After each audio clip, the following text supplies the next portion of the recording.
Bonjour à tous, ravi de vous retrouver pour ce webinaire qui va lancer la saison des webinaires de Femmes Expat avec un sujet qui est au cœur évidemment des préoccupations de tous les parents d'enfants expatriés, celui de l'orientation scolaire. Et bravo de vous connecter, vous êtes nombreux. Et pourquoi bravo? Non, c'est normal que vous vous intéressiez à l'orientation de vos enfants, mais bravo parce qu'on est uniquement le 18 septembre et vous êtes déjà au taquet pour réfléchir à l'orientation de votre enfant lycéen expatrié. Et c'est une excellente chose parce que, comme nous le redira Antoine Lamy d'IPSUP, qu'on a la joie d'accueillir à nouveau aujourd'hui, plus on Bonjour. anticipe et plus on donne de chance à nos enfants. Donc, j'accueille Antoine. Antoine, bienvenue. Merci beaucoup, Alix. Bienvenue à toutes et tous. Donc, l'objectif de la conférence d'aujourd'hui, c'est de faire tout simplement un bref panorama, mais quand même assez large, des filières sélectives françaises. Et puis, évidemment, au fur et à mesure, de répondre à toutes vos questions. Alors, on va essayer de brosser un portrait finalement assez large, hein, du système, avec à la fois les classes préparatoires, les instituts d'études politiques, la filière médecine, la filière des grandes écoles de commerce ou des grandes écoles d'ingénieurs accessibles également après le baccalauréat, donc les écoles d'ingénieurs post-bac. Et de manière générale, on sera content de répondre à toutes vos questions. Alors, Alix, est-ce qu'on voit bien ma présentation pour commencer? Non, elle n'est pas en mode diaporama. On la voit, mais pas en mode diaporama. Oui, bon, c'est pas très grave. Je vais la mettre comme ça, ce sera pas plus mal. Hop, Magnifique. voilà.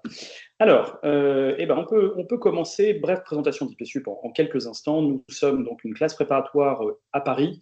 Nous avons une dizaine de classes annuelles de prépa HEC, de maths sup, maths spé, de préparation également aux IEP de région. Et nous avons également un lycée privé. Nous sommes également un lycée privé avec des classes de seconde, première, terminale à effectif réduit et avec une orientation naturelle vers l'international. Nous proposons également une gamme assez complète de stages et de cours réguliers qui permettent aux étudiants ou aux élèves de finalement préparer leur avenir, qu'il s'agisse des stages de renforcement pour les lycéens, des stages qu'on appelle trajectoires, c'est des stages qu'on organise en terminale pour préparer une admission future en classe prépa HEC, maths sup, maths spé ou en médecine. Et puis, bien sûr, on a des préparations bien ciblées. Je citais tout à l'heure les écoles de commerce et d'ingénieurs post-bac. On a également Sciences Po Paris, bien sûr, les IEP de région, et puis de manière assez latérale, mais également présente, tout un tas de préparations diverses, aux certifications en langue, par exemple, TOEIC, TOEFL, on fait l'IELTS, on fait le SAT, on fait le test Cambridge. On a une offre donc assez large.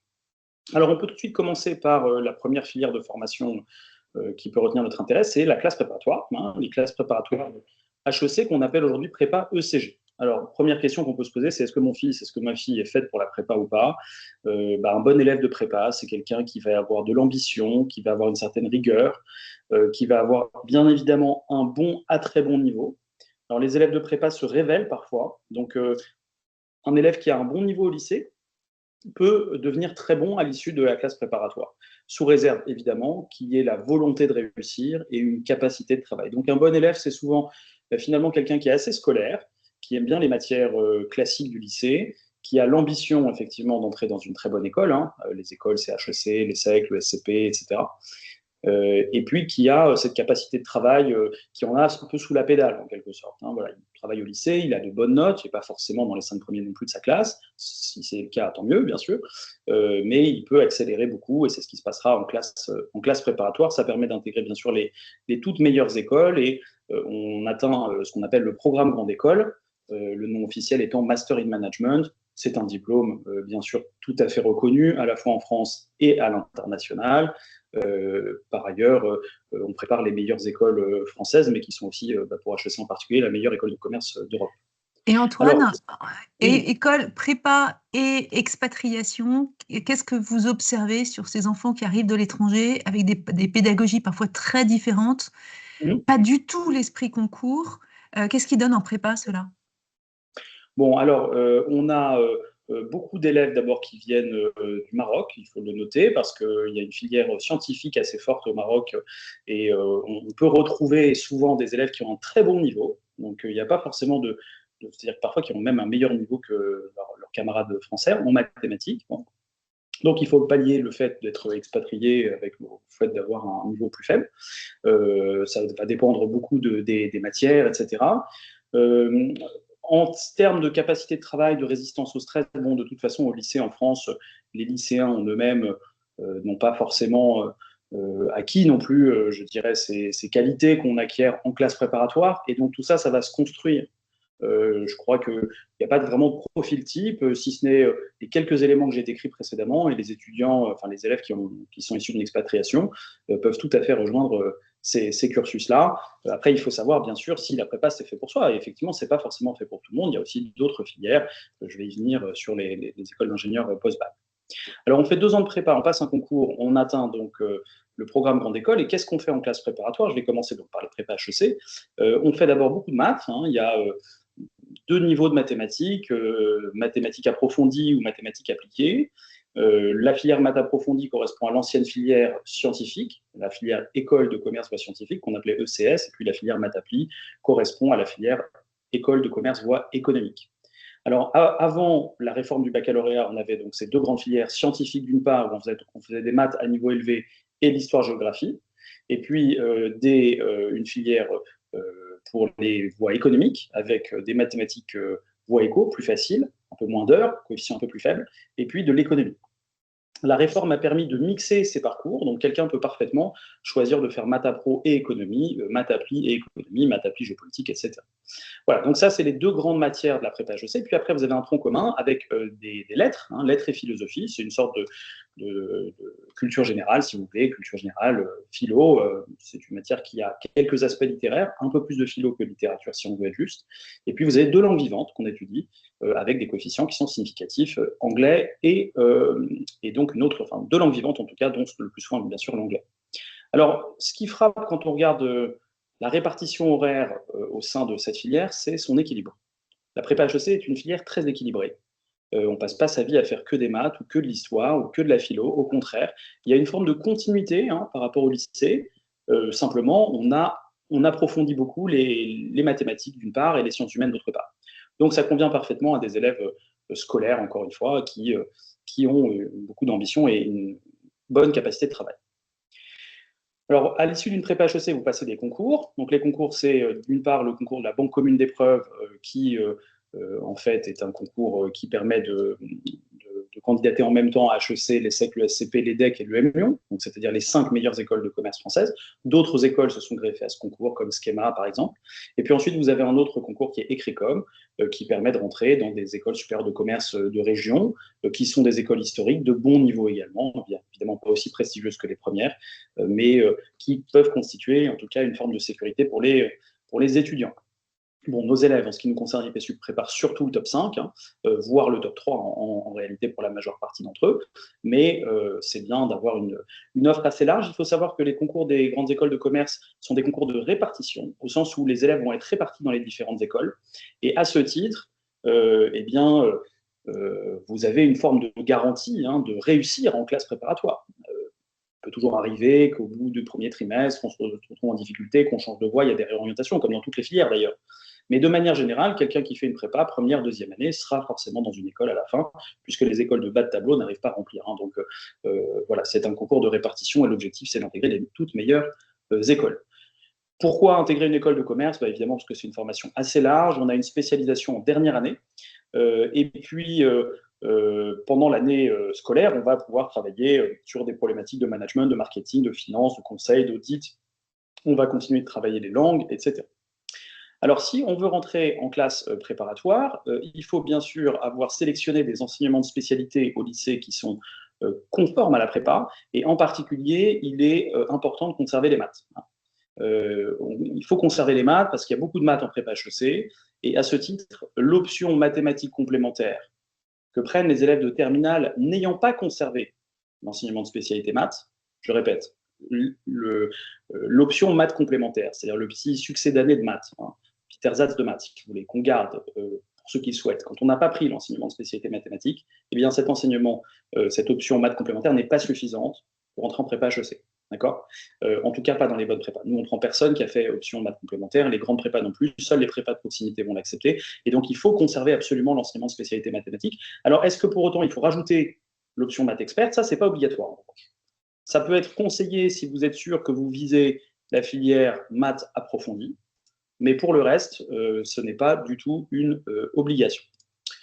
Voilà, alors on va tout de suite parler des autres classes prépa, parce qu'on doit parler de beaucoup de choses, et ce que je vous propose, c'est qu'on prenne ensuite les questions progressivement, enfin plutôt vers la fin, sur l'ensemble d'un grand chapitre. Voilà. Alors, vous avez également en France des classes préparatoires littéraires, deux filières, une filière AL, donc lettres classiques, et une filière BL, lettres modernes. Bon. Alors, AB, simplement parce qu'il y a deux voies, qui s'appellent A et B, c'est tout. Et L pour lettres, c'est ça que ça veut dire, la filière AL et BL. La différence entre les deux, la prépa AL, c'est la prépa la plus classique. On prépare bien sûr les écoles normales supérieures du Lyon, avec une langue ancienne, etc., des lettres, de la philosophie. Bon. Et puis la classe préparatoire BL, c'est une classe préparatoire originale dans laquelle il y a à la fois des mathématiques à haut niveau, mais aussi de la géographie, il y a également de la philo, il y a également du français, bien évidemment. Ce qui fait que ça en fait une classe préparatoire particulièrement intéressante pour des profils très complets qui ont envie de conserver les maths. Bon.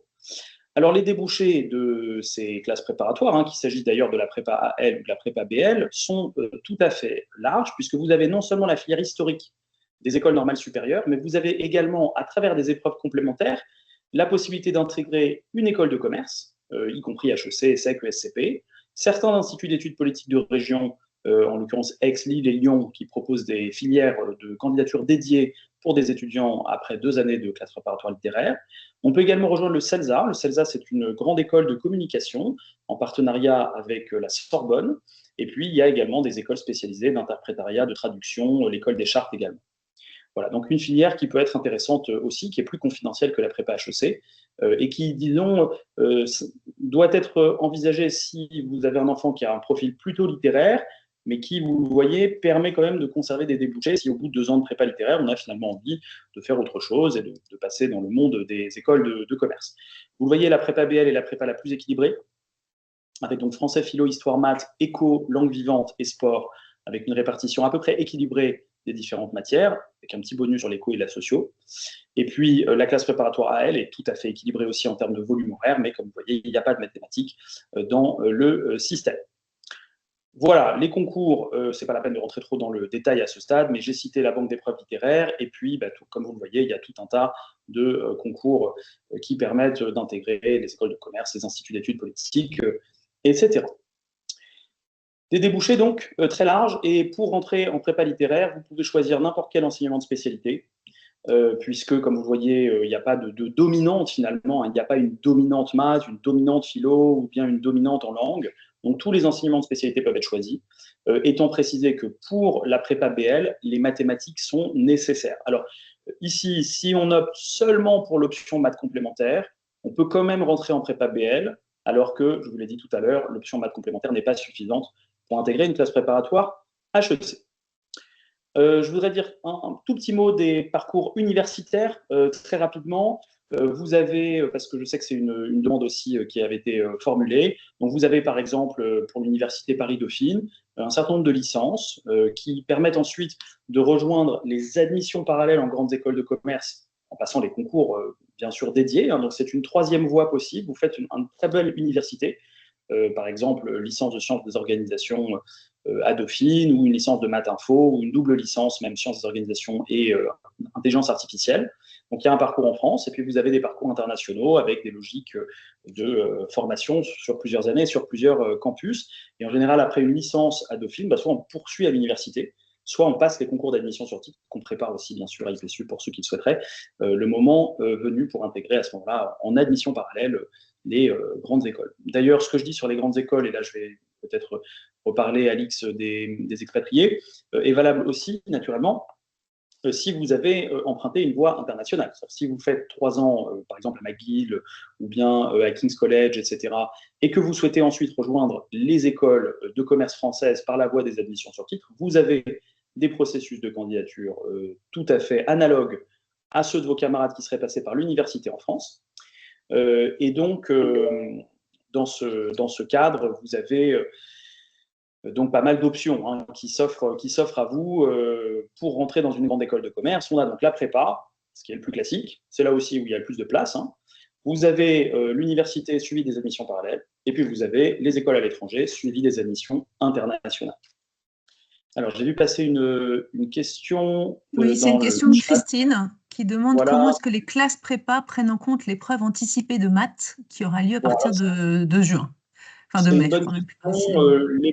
Bon, la candidature en prépa se fonde sur l'examen d'un dossier. Et le dossier est notamment constitué des notes et des appréciations des professeurs en classe de première et terminale. C'est le dossier qui est le plus important.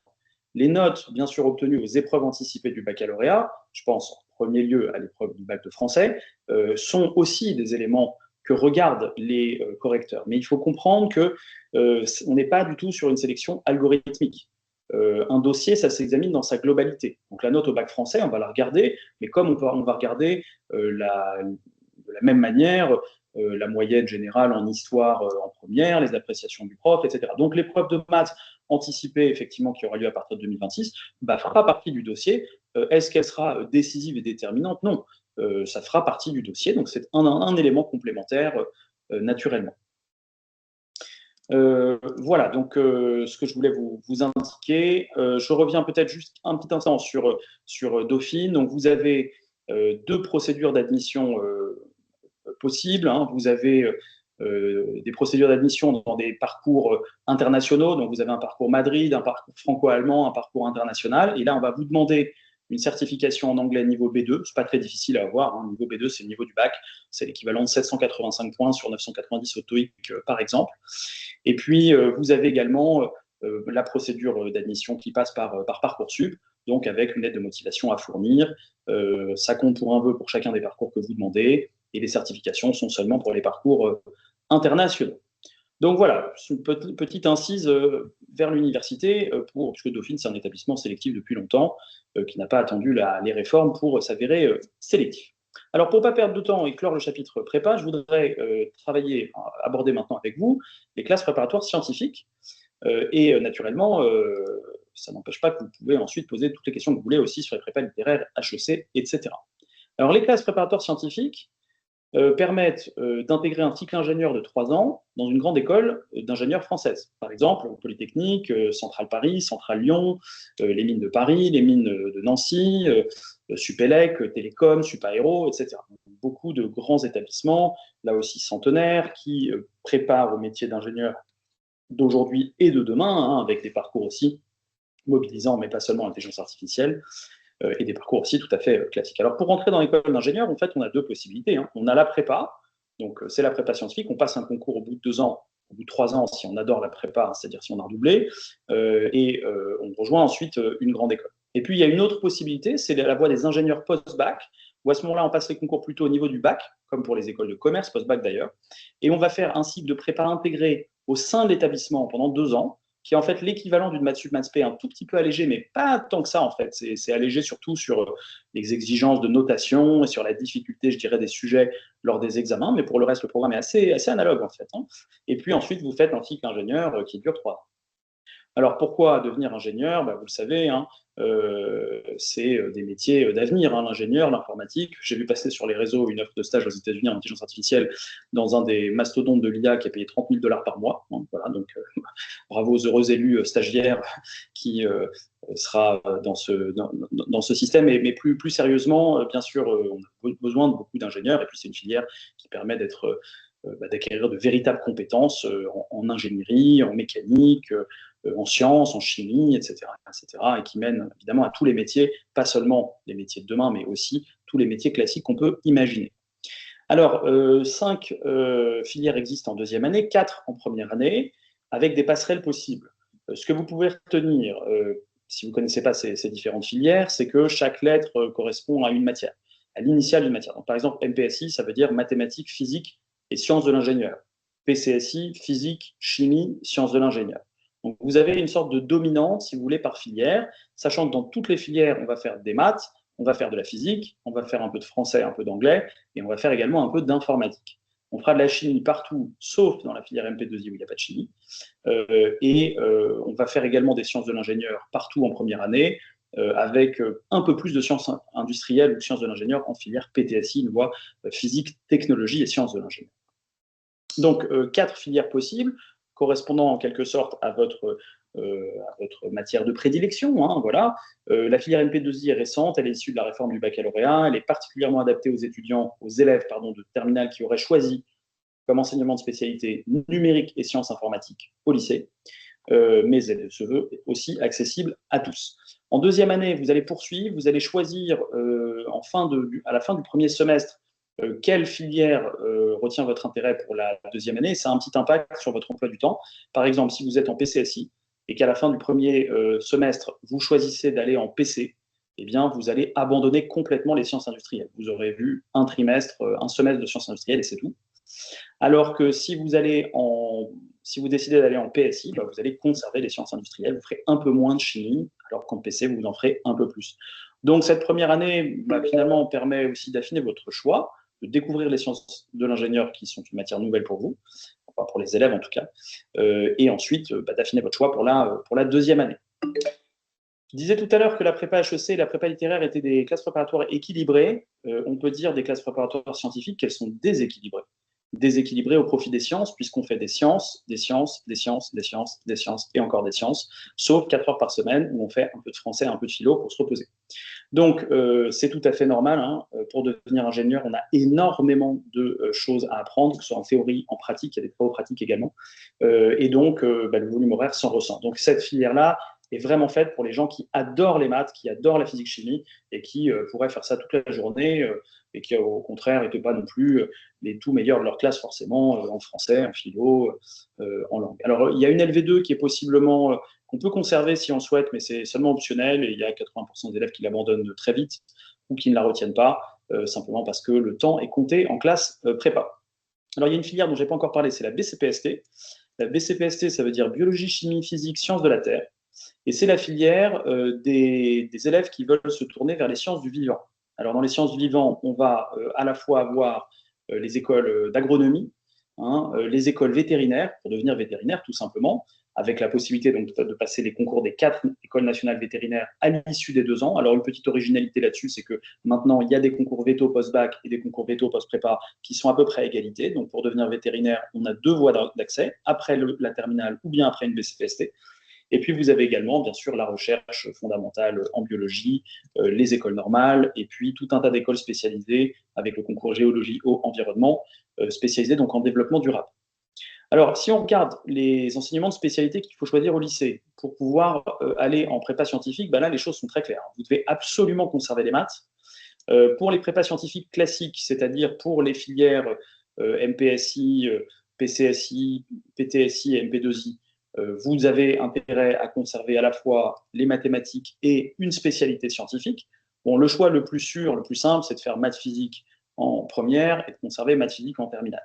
La SVT n'étant pas spécialement utile, mais bon, la plupart des élèves qui ont reproduit naturellement la filière S et donc ils font maths physique SVT en première et ensuite ils conservent maths physique en terminale. Notez qu'on peut aussi faire différemment. On peut très bien faire par exemple maths, sciences industrielles, ou bien mathématiques et numériques et sciences informatiques. Et à ce moment-là, eh bien, on conserve ces deux spécialités en terminale. Voilà, alors pour la filière BCPST, c'est un peu différent, puisque la filière BCPST, elle est plus équilibrée. Vous voyez qu'il y a 8 heures de maths, il y a 7 heures de physique-chimie, mais il y a aussi 8 heures de biologie et géologie. Donc en vérité, il faudrait qu'on puisse avoir les 3 matières, maths, physique-chimie et SVT. Comme la réforme du lycée ne le permet pas, eh bien, toute combinaison, toute paire de matières parmi les 3 matières proposées est acceptable pour intégrer une prépa BCPST. Donc, maths physique, maths biologie, enfin maths SVT, ou bien, et ça c'est une association qui peut être recommandée, physique chimie et SVT, donc les 2 enseignements de spécialité, auxquels on adjoint l'option dont j'ai parlé tout à l'heure, maths complémentaires. Donc ça, c'est vraiment, je dirais, le triptyque le plus logique pour intégrer une BCPST, mais si vous le faites différemment, vous faites par exemple maths physique ou maths SVT, ça marche aussi. Voilà, ce triptyque peut être conseillé aussi pour la filière médicale, by the way. Voilà, alors nous avons donc des Deux questions. questions. Il y a 2 questions. Il y a une question de Virginie qui s'émeut du peu de succès sur Parcoursup d'élèves autour d'elle, expats en filière ingénieur. Est-ce que c'est quelque chose que vous avez entendu? Parce que comme elle Ouais, a son alors, second, autant le savoir tout de suite. oui, alors, bon, effectivement, on peut noter que dans les parcours que les parcours internationaux ne sont pas toujours bien compris par le système français. Et d'ailleurs, ça vaut pour les étudiants qui sont à l'étranger, mais ça vaut aussi pour ceux qui sont dans des écoles internationales en France, parce que vous passez par exemple un baccalauréat international, enfin un baccalauréat français avec l'option internationale, ça fait beaucoup de cours en plus, vous avez des cours en double, etc. Et puis, c'est pas forcément bien compris par le système Parcoursup. Donc c'est hélas un petit défaut. Est-ce que ça veut dire qu'il ne faut pas du tout postuler? Non. Je pense qu'il faut quand même postuler.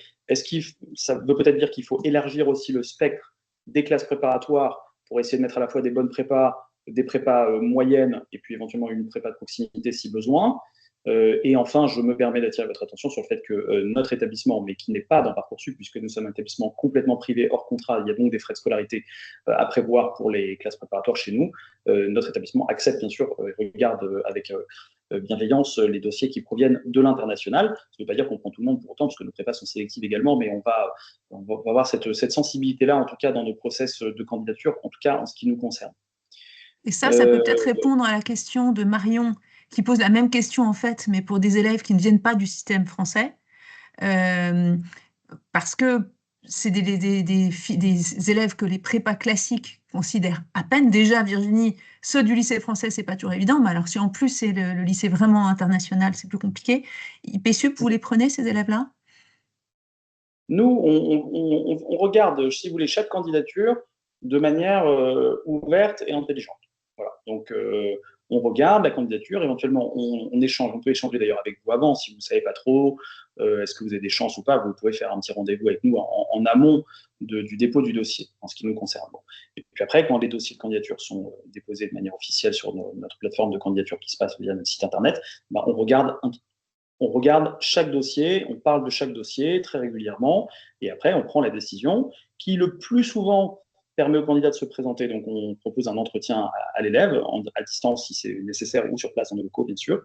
Et puis, ça peut arriver qu'on considère que le dossier soit trop faible et qu'on refuse avant l'entretien, mais ce n'est pas la majorité des cas quand même. Voilà, donc on regardera ça en ce qui nous concerne. Alors, j'ai compris, Virginie, que vos enfants étaient dans le système français et pas dans le système étranger. Donc, non, je pense que là, c'est une question peut-être aussi de notation, hein, puisque les notes vont parfois être regardées par les établissements indépendamment du nom du lycée d'origine. Donc, si vous avez des profs qui notent un peu durement, eh bien, dans un système français à l'étranger qui est peut-être plus sélectif ou plus difficile, eh bien, ça peut avoir un impact défavorable sur la notation de la candidature dans certains lycées. Il faut savoir aussi que souvent, il y a des élèves qui sont de bon niveau, hein, mais qui n'ont pas toujours des propositions dès le début. On a des élèves qui ont des propositions au fur et à mesure de l'été dans Parcoursup. Donc, voilà, évidemment, je suis navré pour la famille que vous avez mentionnée, qui n'ont pas du tout été acceptés dans des prépas de différents niveaux. Après, on doit pouvoir, en fin de parcours, former des recours si besoin. Il faut évidemment espérer que ça reste de l'ordre de l'anecdote et que ce ne soit pas un cas général. Voilà, et puis bien sûr, les enseignements de spécialité. Alors, concernant les combinaisons mises en place dans chacun des établissements, bon, en général, il y a quand même une filière scientifique et une filière, je dirais, qui ressemble un peu à la prépa HEC, quoi, hein. Donc, en ce qui concerne la prépa HEC, de toute façon, à part les maths, il n'y a rien qui est tellement important, hein. Même si vous n'avez pas fait maths histoire ou maths éco, c'est pas grave. Vous pouvez très bien faire maths physique d'ailleurs et être pris quand même en prépa HEC, ou maths humanité, ou maths anglais monde contemporain. Donc, dès lors que vous avez les maths, c'est bon. Et en ce qui concerne la prépa scientifique, je l'ai expliqué, les mathématiques sont indispensables et l'option maths expert est conseillée. Elle n'est pas indispensable, mais elle est vivement conseillée. Voilà, alors on va avancer un peu Et dans juste la... pour info, pour compléter par rapport à la demande de Christine, on voit des familles compléter avec le CNED ou d'autres systèmes d'enseignement à distance des spécialités qui ne seraient pas faites dans le lycée de leurs enfants. Il faut négocier, c'est compliqué, mais il y en a qui arrivent à le mettre en place. D'accord, merci Alix pour cette précision. Alors on va parler maintenant des écoles d'ingénieurs post-bac et des écoles de commerce post-bac. Les écoles d'ingénieurs post-bac, donc vous l'avez compris, hein, c'est ce fameux cycle de prépa intégré qui se poursuit avec un cycle ingénieur sur 3 ans. Et ici, vous avez des concours d'entrée ou bien une procédure sur dossier.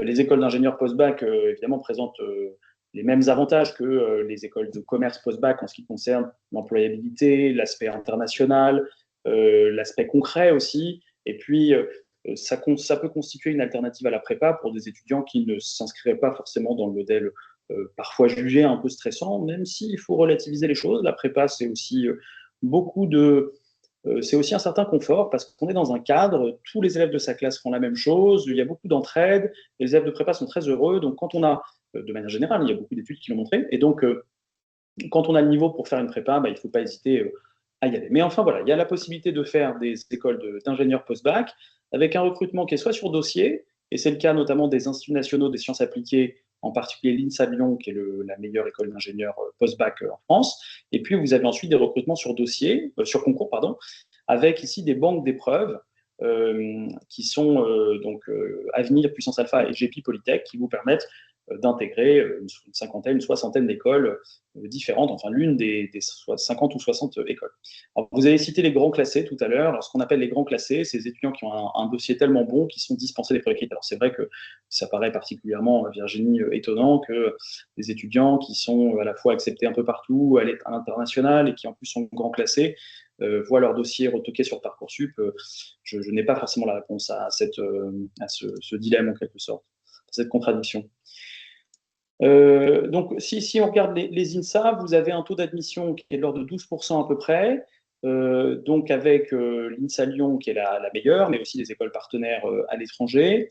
Vous avez ensuite le concours Avenir qui, lui, va regrouper donc un nombre important d'écoles et qui va recruter, lui, sur un mixte entre le dossier et des épreuves écrites. Hein, si on regarde le concours Avenir, vous avez 40% de l'évaluation qui porte sur le dossier scolaire et le reste qui porte sur des épreuves de mathématiques, de sciences et d'anglais qui sont proposées au format de QCM. Le concours Puissance Alpha, même système avec une part de dossier qui est un peu plus importante qu'avant. Donc, vous voyez, on trouve ici une forme d'équilibre entre la première voie d'accès la plus traditionnelle à la française, c'est-à-dire le concours qui met tout le monde sur un pied d'égalité, et puis les évolutions sous-tendues par la réforme du baccalauréat qui valorise davantage le dossier scolaire. Donc, avec une répartition à peu près équitable dans ces deux écoles, étant précisé qu'il n'y a pas d'oraux d'admission pour les écoles d'ingénieurs, car souvent les profils étudiants, lycéens qui veulent entrer dans des parcours scientifiques, surtout lorsqu'ils ont 16-17 ans, n'ont pas forcément la maturité nécessaire pour passer des entretiens de personnalité et de motivation. Leurs soft skills ne sont pas toujours à la hauteur de leurs ambitions. Évidemment, ça dépend bien sûr toujours des élèves, mais je parle de manière générale. Un élève de terminale qui vise des concours post-bac se débrouille beaucoup moins bien à l'oral qu'un élève de deuxième année de prépa HEC qui s'est préparé pendant toute sa deuxième année aux entretiens d'admission. Donc, pour éviter de créer des biais, on recrute simplement sur le niveau scolaire, exprimé à la fois à travers ce concours et puis à travers les épreuves écrites. Alors, quand on parle des écoles d'ingénieurs, vous en avez en fait diverses. Vous avez des classements, bien sûr, qui existent, mais ces classements ne sont pas toujours très pertinents parce que vous avez à la fois l'ESTACA qui est spécialisé dans le transport, vous avez l'IPSA qui est plutôt sur l'aéronautique et l'espace, et puis vous avez l'ESILV dans le pôle Nord de Vinci à la Défense, qui se concentre plutôt sur les aspects de technologie numérique, intelligence artificielle, etc. Donc, pour choisir son école d'ingénieur, le classement peut avoir son importance, mais il faut aussi regarder naturellement ce qu'on y fait. Et donc, pour ça, il faut se renseigner un peu sur les écoles. En tout cas, s'il y a une école qui retient votre attention, allez un peu sur leur site, etc., avant de présenter les concours. Comment ça fonctionne les concours? Tout simplement avec des épreuves écrites qui ont lieu au mois d'avril, étant précisé que vous serez dispensé les épreuves si vous êtes grand classé, mais vous serez un peu au dernier moment. Donc, si vous voulez les préparer, vous avez intérêt à les préparer un peu en avance. Et les entretiens, c'est très latéral, c'est seulement pour les STI 2D.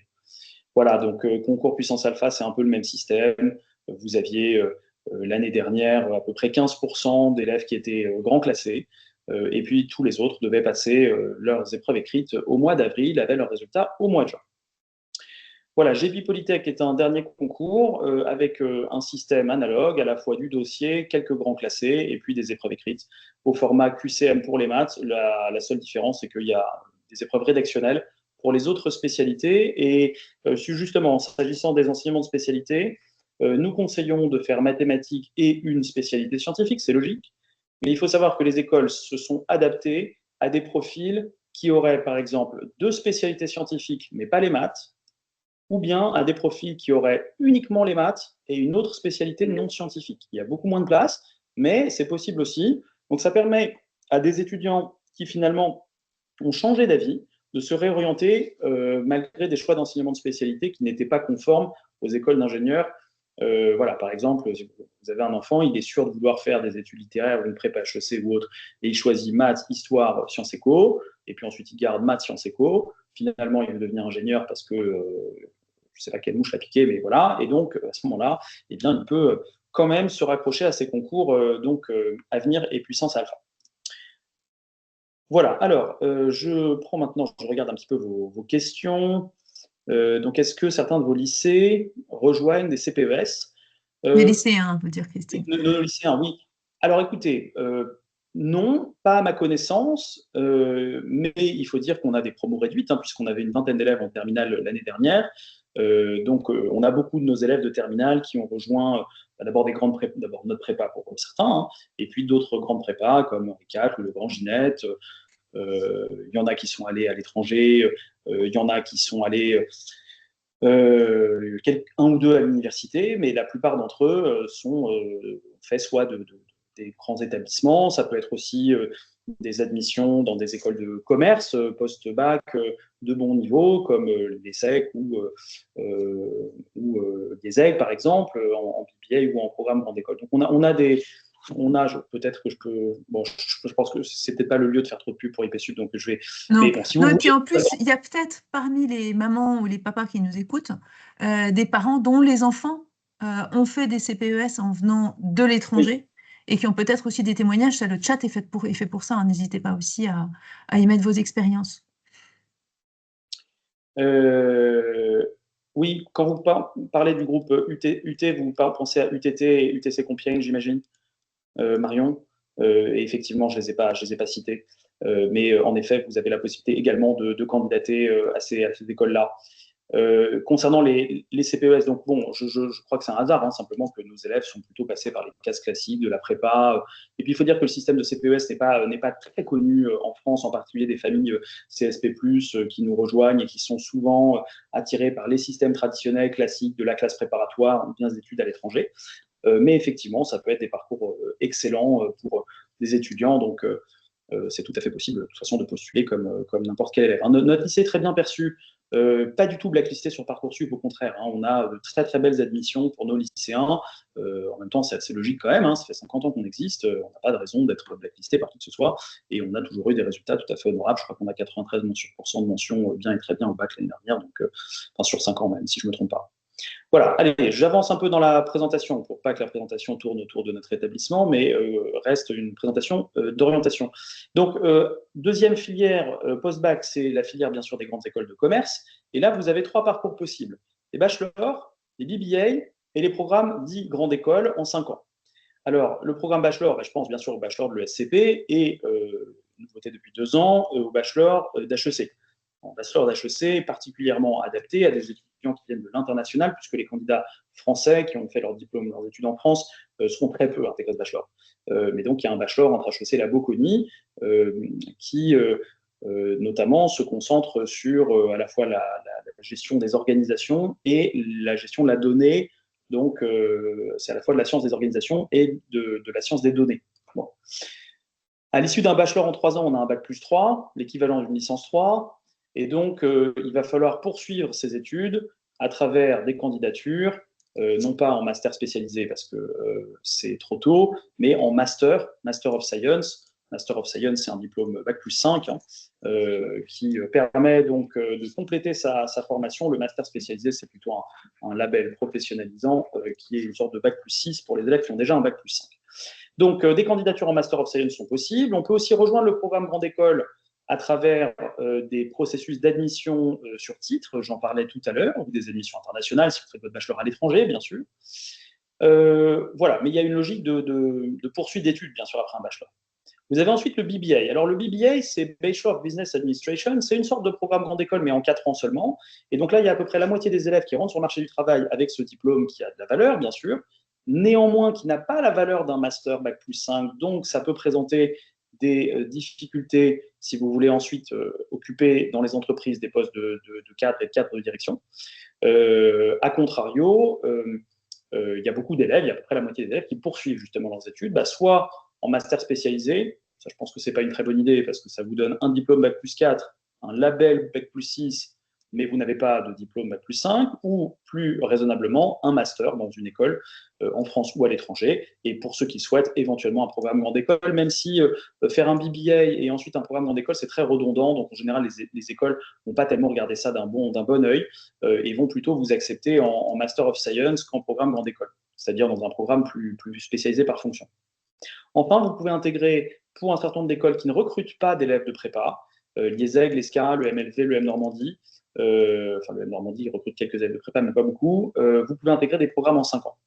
Donc c'est un programme qui s'appelle Programme Grande École. Évidemment, il n'a pas le prestige des écoles qui recrutent seulement via les classes prépa, hein. HEC, ESSEC, ESCP, EDEC, EM Lyon, tout ça, ça ne propose pas du tout de programme en 5 ans accessible post-bac. Il y a parfois dans certaines écoles, c'est le cas à l'ESSEC, c'est le cas à l'EDEC, c'est le cas à Kedge, Neoma, etc., des programmes post-bac, mais seulement en 3 ou 4 ans. Voilà, alors pour intégrer ces différents programmes, donc vous avez à la fois une procédure sur dossier et entretien, c'est le cas notamment pour le bachelor de l'ESCP, pour le bachelor de l'EDEC, pour le bachelor d'HEC. Et puis vous avez des concours, les 2 concours principaux étant Sésame et Access, qui permettent d'accéder pour le concours Sésame à toute une série de BBA, notamment les 2 meilleurs qui sont ceux de Lyon et de l'ESSEC, et puis pour le concours Access aux meilleures écoles de commerce post-bac en 5 ans, qui sont donc le post-bac, hein, je dis, qui sont l'IESEG notamment et l'ESCA. Vous ferez attention que quand vous intégrez l'IESEG ou l'ESCA dans un programme en 5 ans, vous ne pouvez pas en sortir avant les 5 ans. Donc il faut être sûr de vous. Si au bout de 3 ans, vous voulez changer, vous avez des crédits ECTS, vous avez validé 3 années d'études supérieures, pour autant, vous n'avez pas de diplôme intermédiaire. Donc si vous voulez plutôt envisager des écoles de commerce post-bac comme un tremplin vers d'autres formations, alors un bachelor ou bien un BBA peuvent être tout à fait pertinents. Ce que je dis pour les écoles de commerce est valable aussi, mais dans une moindre mesure, pour les écoles d'ingénieurs, avec notamment l'école polytechnique qui a ouvert un bachelor il y a quelques années, que vous pouvez aussi regarder si ça vous intéresse. Les avantages, j'en ai déjà un petit peu parlé tout à l'heure, c'est très concret, il y a tout un monde associatif, donc c'est plus facile aussi, hein, tout simplement. Hein. C'est moins ambitieux que la prépa, mais c'est plus facile, et ça correspond aussi finalement aux aspirations d'un certain nombre de jeunes qui n'ont plus forcément envie de faire la prépa comme dans les années 90. Quoi. Voilà. Bon, après, moi je suis un défenseur de la prépa, on a une prépa depuis longtemps, la prépa c'est très formateur, c'est super, si on hésite entre les deux, moi je pense qu'il faut faire une prépa, mais la prépa, encore une fois, n'est pas faite pour tout le monde. Cette procédure, si vous voulez, d'admission dans les écoles post-bac permet d'intégrer des écoles qui sont bien classées. Si on prend l'IESEG, elle est classée à peu près 7e dans le classement 2024 du Financial Times, et c'est la meilleure formation post-bac. Et juste en dessous, vous avez le BBA de l'ESSEC. Voilà, vous pouvez accéder à des écoles qui sont de qualité tout à fait honorable. Et pour ça, il faut passer des épreuves écrites début avril et des oraux au mois d'avril ou au mois de mai. Une procédure de candidature qui passe par Parcoursup à titre administratif, et puis ensuite des concours qui s'effectuent sur des plateformes numériques dédiées. Alors l'avantage d'une candidature à Sésame ou Access, c'est qu'avec un seul vœu, vous candidatez directement à 16 écoles et 19 programmes via le concours Sésame, et à 3 écoles, l'ESCA et l'IESEG, et de manière très latérale l'EDES, qui est une petite école à Lyon, pour le concours Access. Pour réussir ces concours, les épreuves écrites sont nécessaires, et donc avec quelques grands admissibles pour le concours Access depuis 2024, mais ça reste assez marginal, et vous avez des épreuves qui sont très différentes du lycée. Alors, je vais essayer d'être objectif, hein. Préparer les concours Sésame Access est tout à fait conseillé, je ne vais pas dire indispensable, mais vraiment un plus énorme par rapport à quelqu'un qui ne s'y est jamais préparé. Nous préparons tous les concours naturellement, on prépare aussi les concours des écoles d'ingénieurs post-bac. Et quelqu'un qui s'intéresse à la filière des écoles d'ingénieurs post-bac peut réussir à préparer l'épreuve de maths ou l'épreuve de sciences, puisqu'elle ressemble un peu à celle du lycée. Une préparation est utile, mais elle n'est pas indispensable.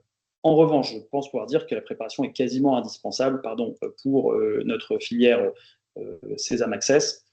Pourquoi? Eh bien, parce que vous avez des épreuves qui sont très très différentes de celles du lycée. La synthèse de texte, en plus à faire sur une plateforme dédiée en ligne qu'on ne connaît pas. Vous avez des questions de QCM très variées, avec des compétences qui ne sont pas du tout celles du lycée. Donc ici, je vous conseille, si cette filière vous intéresse, de faire quelques stages de préparation chez nous. Voilà. Et là, il y a une question de Diane, Antoine, qui vient Oui, pile à ce moment-là, qui demande si merci. les stages de préparation peuvent se faire en ligne pour les enfants qui habitent à l'étranger. Oui, bien sûr. Toutes nos formations de préparation pour les écoles de commerce et pour les écoles d'ingénieurs post-bac peuvent être effectuées en ligne à distance. On a des parcours spécifiques, on a un cycle continu spécialement en ligne avec des périodes d'entraînement, des périodes de cours, des périodes de correction, de concours blancs, etc. Donc, vous pourrez consulter bien sûr les offres de manière détaillée sur le site ipsub.fr. Mais de manière générale, vous avez à la fois donc, des formations spécifiquement conçues avec une sorte d'hybridation, si vous voulez, entre des exercices à faire et des moments où on a cours, du tutorat, etc., réguliers. Et puis, vous avez aussi les stages. Les stages de vacances sont proposés de manière systématique avec un format présentiel pour ceux qui souhaitent venir sur place et un format numérique pour ceux qui souhaitent suivre en live. Donc, ça, c'est valable pour tous nos stages. Voilà donc quelques mots sur cette filière. Les enseignements de spécialité, bon, vous faites un peu ce que vous voulez, hein. L'idée, c'est de prendre, si possible, les maths pour le concours Access, parce qu'il y a quand même un peu de maths. Alors, ce n'est pas des maths tout à fait, hein, c'est du raisonnement logique et mathématique. Donc, si vous n'avez pas fait de maths, vous pouvez quand même vous en sortir, mais c'est un peu mieux d'avoir pris les maths. Bon, de toute façon, je pense que vous avez compris, hein, prendre les maths, c'est quand même une bonne assurance tout risque, hein, puisque vous en avez besoin pour les prépas scientifiques, pour les prépas HEC, pour BL, et puis pour César Access, c'est pas indispensable, mais c'est utile. Voilà, donc quelques mots sur cette filière. Alors, je voudrais dire quelques mots, il faut qu'on avance un peu, donc je vous propose de répondre ensuite à vos questions après, pour pas que la conférence déborde trop. Je voudrais dire quelques mots des études de santé et des études de sciences politiques. Alors, les épreuves de santé s'organisaient auparavant autour d'une première année qui s'appelait la PACES, la première année commune aux études de santé. C'était une année très difficile, très peu d'élèves réussissaient leur PACES en première année, et donc il y avait à peu près 15% des admis qui étaient primants, c'est-à-dire et 85% des admis qui étaient doublants, c'est-à-dire des redoublants qui faisaient ça en deuxième année. Bon. Il y avait un côté assez absurde à ce que plus de la moitié de la promo redouble. Donc, une réforme a été mise en place qui a supprimé cette première année d'études communes aux études de santé et qui a proposé une nouvelle voie qui s'appelle le PASS, le parcours d'accès spécifique santé, avec l'interdiction du redoublement. Et donc, ici, l'enjeu est très important, hein, puisque l'enjeu, c'est est-ce que je vais devenir. Enfin, l'enjeu est très important, même pour sa vie, quoi, parce que est-ce que je vais devenir médecin ou pas, quoi, ou est-ce que je vais devenir dentiste, pharmacien, etc. Donc, on a quand même une deuxième chance possible, mais elle n'est pas si facile que ça. C'est que si on est dans le parcours d'accès spécifique santé, on a une option qui n'est pas forcément liée aux matières classiques qu'on fait en médecine.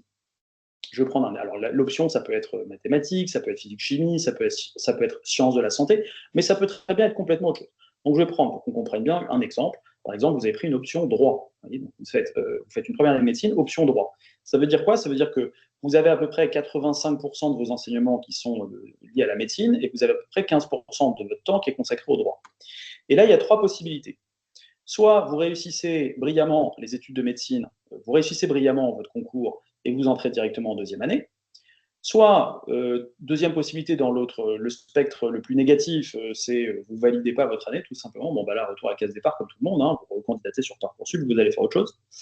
Et puis le deuxième cas intermédiaire qui arrive quand même assez souvent, hein, c'est que vous avez validé votre année, mais vous n'êtes pas dans les meilleurs, et donc vous n'avez pas de place parce qu'il y a une réminiscence du numerus clausus en médecine qui s'appelle le numerus apertus maintenant, mais en tout cas, il y a un nombre de places limité. Et donc, à ce moment-là, après votre première année de passe, vous atterrissez en deuxième année de licence avec Access Santé. Plus précisément, pour filer l'exemple de tout à l'heure, vous êtes maintenant en licence 2 de droit, et cette licence 2 de droit peut vous donner un accès aux études de santé si, premièrement, vous validez votre licence de droit, deuxièmement, vous êtes très bonne note, et troisièmement, vous passez les épreuves écrites complémentaires, vous les réussissez. Alors, à ce moment-là, vous pouvez rentrer.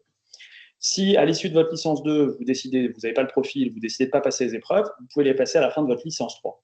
Voilà. Alors, donc, 2 candidatures maximum, soit en fin de licence 2, soit en fin de licence 3.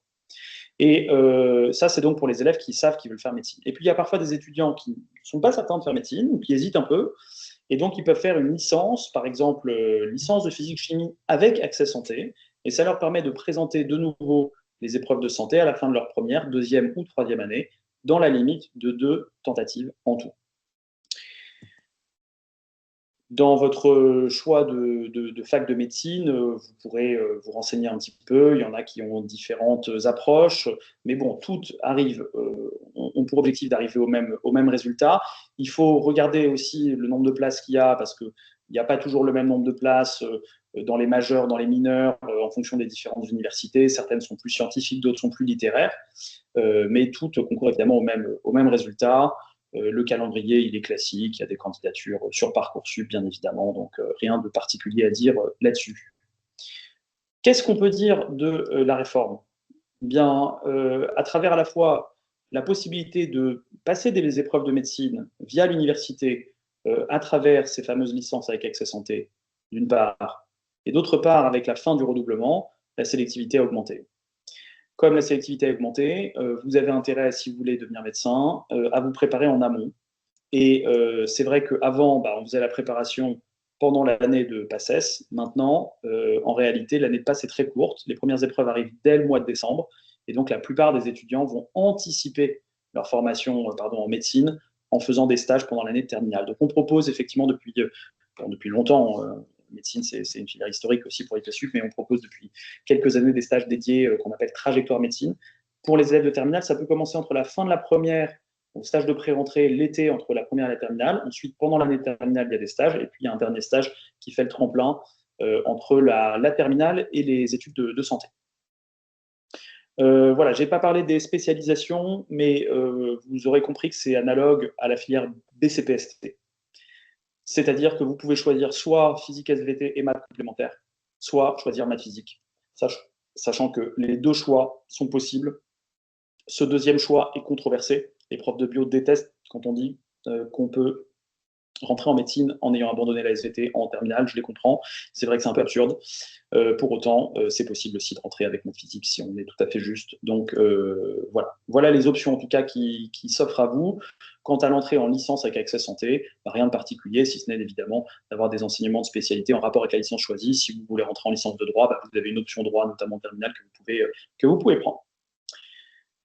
Dernier item, comme ça, on termine et ensuite je prends toutes vos questions. Dernier item de la présentation, les sciences politiques. Alors, il y a un grand établissement très connu en France qui est Sciences Po, qui s'appelle aussi l'Institut d'études politiques de Paris. Et puis, vous avez tout un tas d'instituts d'études politiques de région. Donc, Sciences Po, avec ce fameux logo, là, avec le lion et le renard, qui représente à la fois si je ne me trompe pas, l'intelligence, la ruse et la connaissance. Bon. Et puis, vous avez ensuite 9 instituts d'études politiques de région qui sont accessibles après le bac, 7 instituts d'études politiques qui se sont regroupés dans ce qu'on appelle le réseau Sciences Po. Ça s'appelait l'EPTA concours avant, puisqu'ils étaient 7. Et puis, il y a Sciences Po Bordeaux et Grenoble qui, eux, font bande à part par rapport à leurs petits camarades. Les procédures d'admission ont évolué ces dernières années. On va commencer peut-être par Sciences Po. Alors, Sciences Po, déjà, comment ça marche? Quand vous allez rentrer en première année à Sciences Po, vous allez rentrer dans ce qu'on appelle le collège universitaire de Sciences Po, et c'est un nom qui correspond au nom de bachelor. Donc, vous rentrez tout de suite dans un bachelor en 3 ans, mais vous avez la garantie d'être pris en master après. Donc, c'est une très belle opportunité, ça, parce que vous avez à la fois un diplôme à la fin de votre 3e année, et en plus, vous avez accès à des masters de très haut niveau à Sciences Po. Vos 3 années de bachelor, vous les passerez dans des campus déconcentrés de Sciences Po un peu partout en France. Vous ferez ensuite, donc ça c'est 2 premières années, la 3e année, vous allez souvent faire un échange à l'étranger et vous reviendrez à Paris sur le campus rue Saint-Guillaume dans le quartier de Saint-Germain-des-Prés à Paris pour votre master. Alors, les processus d'admission de Sciences Po Paris ont changé, vous le savez, il n'y a plus d'épreuves écrites au sens classique du terme, mais en réalité, les épreuves écrites sont celles du bac et sont celles de vos bulletins. Alors, les bulletins il y a marqué 3 ans, mais ça a changé, il faut que je change la slide, c'est sur 2 ans maintenant. On ne demande plus les notes de seconde, c'est les notes de première et terminale. La moyenne aux épreuves écrites du bac, et bien évidemment, l'épreuve de maths va compter, on ne sait pas encore trop dans quelle proportion. Pour l'instant, c'est surtout l'épreuve de français qui compte énormément. Donc, c'est une épreuve qui est importante pour le cursus scolaire et pour l'orientation. Donc, il ne faut pas hésiter à la préparer avec sérieux. J'en profite pour dire qu'on a des préparations spécifiques à ça, à distance, avec un outil qui s'appelle Libris. On a des profs agrégés qui ont fait des analyses des œuvres, etc. C'est un peu gamifié pour les élèves, ça peut être sympa pour préparer le bac de français à distance pour ceux qui en ont besoin. Et puis, en fonction de ça, vous allez déclarer admissible ou non. Et l'oral, qui compte pour la moitié de la note totale d'admission, va être décisif pour vous, sachant qu'à l'oral, on va tester à la fois votre motivation, votre connaissance de Sciences Po, votre projet professionnel et académique, mais également vos capacités d'analyse et de synthèse, votre culture générale, à travers un exercice particulier, le commentaire d'image dans lequel vous allez avoir une image qui parfois est historique ou parfois issue de l'actualité et qui va vous permettre de montrer vos capacités d'analyse et de synthèse. Voilà. Ensuite, bah, vous serez, je vous le souhaite, je souhaite à vos enfants, admis. Sciences Po est très sélectif. Le taux d'admission français de Sciences Po est de 10%. Il y a 97% des admis à Sciences Po qui ont eu mention très bien au baccalauréat. Donc la procédure qui a supprimé les preuves écrites a été fort décriée dans la presse, à mon avis, pour de très mauvaises raisons. Sciences Po reste un établissement d'excellence. C'est difficile de rentrer à Sciences Po. C'est notre spécialité absolue, hein. Sciences Po, ça fait 30 ans qu'on prépare à Sciences Po. On a 65% de nos élèves l'année dernière qui ont été admis avec des offres de formation qui couvrent à la fois les aspects académiques et les aspects extra-académiques. Et puis, vous savez sans doute, mais pour les élèves de l'étranger, Oui. Sciences Po Paris est ultra accueillant parce que l'expérience de vos enfants nourrit le besoin d'international des campus déconcentrés et donc ils y ont un très bon accueil et j'espère que vous y avez des moins mauvaises expériences que dans les prépas scientifiques. Je vous le souhaite également. Voilà, donc quand on compare les procédures 2024 et 2025 et plus, on s'aperçoit que l'oral est vraiment décisif. Et donc, si vous voulez, c'est un peu là aussi un diptyque cette fois-ci entre un élève qui est très bon au lycée, qui fait tout pour avoir de super notes, qui se booste, qui suit des cours complémentaires ou autres, enfin, qui travaille lui-même, mais qui en tout cas fait tout pour avoir des super notes au lycée dans les matières les plus importantes, qui sont les enseignements de spécialité, mais pas seulement, parce que les autres matières sont comptabilisées aussi. Les bulletins, qui sont regardés sous un angle à la fois chiffré et qualitatif, et puis bien sûr la moyenne des notes au bac, sachant que dans les notes du bac, il y avait 60% de cette partie, donc 60% des 25% qui sont là, qui concernait l'épreuve du baccalauréat de français. Voilà. Alors, vous avez également des écrits personnels. Alors, ces écrits personnels, ils sont pas demandés, comment dire, ils ne seront pas notés au niveau de l'admissibilité. En revanche, on demande quand même aux étudiants de les écrire autour de vos activités et centres d'intérêt notamment. Ces écrits personnels pourront être mobilisés par le jury qui y a accès au moment de votre oral. Et cet oral, j'ai parlé de la phase de commentaire d'image, elle est précédée par une présentation très rapide du candidat en 2 minutes. Et la particularité, c'est qu'il ne faut pas réciter, mais en même temps, il faut évidemment le préparer. Bon. Et puis ensuite, une partie dite libre, qui n'a de libre que le nom, comme vous pouvez l'imaginer, où les jurys interrogent les candidats sur leur connaissance de Sciences Po, leur projet professionnel, leur culture générale, etc., en recherchant une forme d'authenticité et un échange de qualité avec le jury. Et ça, c'est pas facile pour des élèves de terminale, mais ça se prépare quand même de manière efficace. Je crois qu'on a suffisamment d'expérience maintenant pour le dire. Voilà, donc ce qu'on peut dire, la rumeur selon laquelle une nouvelle épreuve écrite pourrait être réintroduite en 2026 a été battue en brèche. On n'y croyait pas nous-mêmes et Louise Vassil, directeur de Sciences Po, a mis les compteurs à zéro récemment en annonçant clairement que ce n'était pas à l'ordre du jour. Le directeur de Sciences Po se concentre sur la réforme de ses études et pas sur une énième réforme du concours de Sciences Po qui en fait permet tout à fait à Sciences Po de recruter de très bons élèves aujourd'hui. Voilà, ce qui a été changé, c'est que les écrits personnels ne sont plus des éléments qui sont examinés avant, mais qui ne sont que le support d'un oral. Et ça, c'est mieux parce que avec l'émergence de l'IA, évidemment, et puis de toute l'aide qu'on peut apporter, même si nous avions une approche éthique de notre accompagnement, eh bien, finalement, les institutions académiques ont du mal à noter sur ces écrits qui sont réalisés à domicile. En revanche, s'ils sont le support de l'entretien, bah, on va bien voir s'il y a une authenticité entre ce que raconte l'élève à l'oral et ce qu'il a écrit dans ses écrits. Voilà, donc c'est peut-être pas la peine de rentrer dans le détail des critères de notation de l'entretien oral. Ce que je voudrais simplement vous dire, c'est que Sciences Po a des débouchés qui sont extrêmement variés. Quand on pense Sciences Po, on pense souvent au canal historique de Sciences Po, qui est finalement les affaires publiques, les politiques publiques, et donc la préparation aussi des concours, notamment de l'Institut national du service public, l'ENA. Mais en réalité, les choses sont bien différentes puisque vous avez 20% des élèves qui vont travailler dans l'audit et le conseil en sortant de Sciences Po. On va travailler aussi dans le journalisme, on va faire du droit, on va travailler en banque, en finance. Enfin, c'est une école qui a des débouchés professionnels très larges. Pourquoi? Parce qu'il y a 31 masters à Sciences Po, répartis dans 8 écoles. Il y en a un tout nouveau là, qui vient de se créer, qui est la Paris School of Climate, donc l'école de Paris du climat. Mais en dehors de ce nouveau master, vous avez notamment un master finance et stratégie, vous avez un master marketing des industries créatives et de la communication. Et puis, vous avez les masters traditionnels de Sciences Po, par exemple Human Rights and Humanitarian Action. Vous avez l'école de droit de Sciences Po avec un master droit économique. Vous avez un master carrière juridique et judiciaire pour devenir avocat ou magistrat. L'offre de Sciences Po est en fait extrêmement large. Les enseignants et les cours sont de très bon niveau. Les élèves sont aussi de très bon niveau. Je le connais d'intérieur, parce que moi j'ai fait HEC après une prépa, j'ai fait Sciences Po après, et je peux vous dire que les étudiants de Sciences Po en master en affaires publiques sont vraiment excellents, les profs aussi. Donc voilà, c'est un établissement qui convient de regarder, à mon avis, en étant un peu détaché du prisme de l'actualité, y compris politique, qui parfois a secoué tel ou tel campus. Voilà ce que je voulais vous dire sur Sciences Po, et je voudrais maintenant finir en parlant des instituts d'études politiques de région.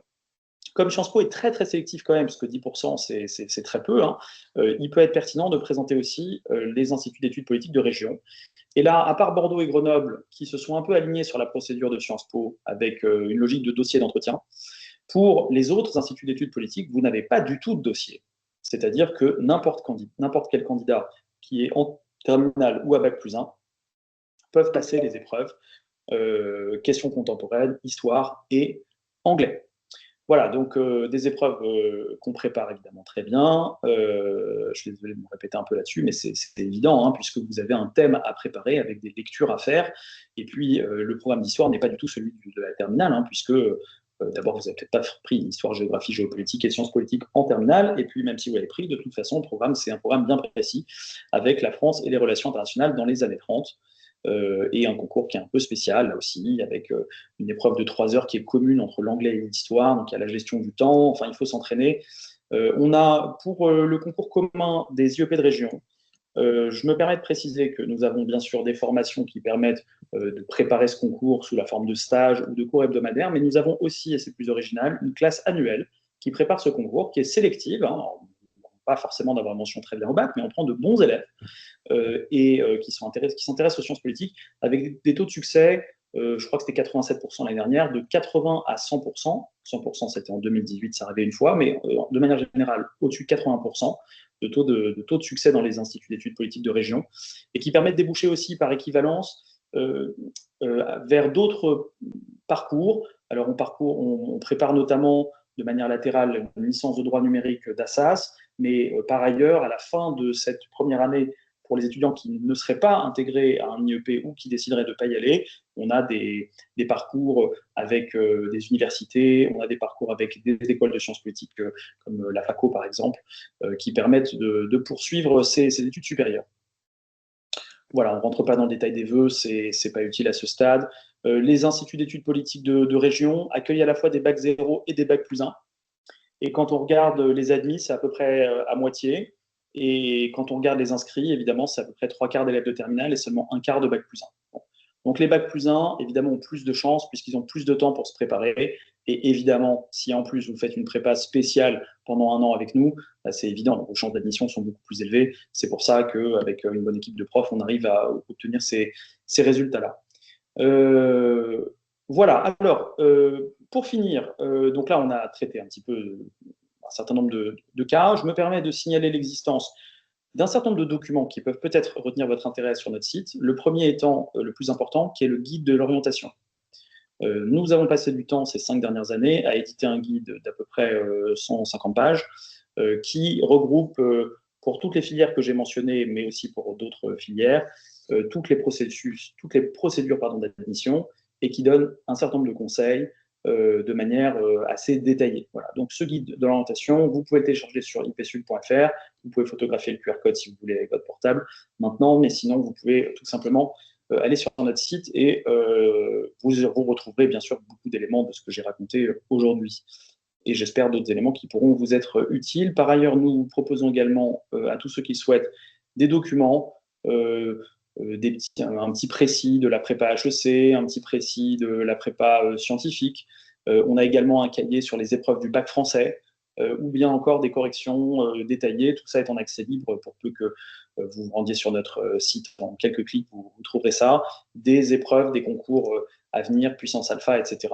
Et puis avec des guides également. Par exemple, on a un guide qui fait 150 pages ou 200 pages, je ne sais plus, sur les écoles de commerce post-bac ou sur la prépa scientifique et la prépa HEC. Voilà, cette présentation touche à sa fin. Merci beaucoup, Alix, tout d'abord de votre accueil toujours amical et peut-être avant de vous laisser la parole et de répondre à vos questions, un petit mot pour vous dire que si vous avez des questions, vous pouvez aussi nous contacter. On a une adresse dédiée orientation@ipsu.fr et vous pouvez bien sûr également appeler notre standard pour toute question relative à l'orientation de vos enfants. Merci beaucoup. Bravo Antoine, on peut difficilement faire plus condensé. Je pense que tous les parents qui nous ont écoutés ont été impressionnés d'avoir autant d'informations en aussi peu de temps. Je pense que tout le monde pourra aller vérifier, creuser, parce qu'il y a certainement encore beaucoup de questions et que les pistes que vous avez données sont très éclairantes. Si vous avez besoin de conseils spécialisés pour les enfants expatriés, il y a Sixtine Gontier et Edwige Labrousse dans le réseau des coachs d'Expat Communication qui sont à votre disposition. Donc, n'hésitez pas à les contacter via le site Femmes Expat pour avoir des infos plus spécifiques sur les filières d'entrée, par exemple pour les enfants de l'étranger, pour Sciences Po ou en direct ou dans les prépas. Voilà, merci beaucoup Antoine. Bonne Avec plaisir. année à toutes avec l'orientation de vos enfants. Non, Parcoursup n'est pas un cauchemar. Vous verrez, moi, je trouve que la plateforme est plutôt hyper bien faite et que ça peut être aussi source de très bons moments avec vos enfants. Et puis, on se retrouve avec plaisir pour les prochaines conférences de Femmes Expat. À bientôt. Merci beaucoup à toutes et tous. À bientôt.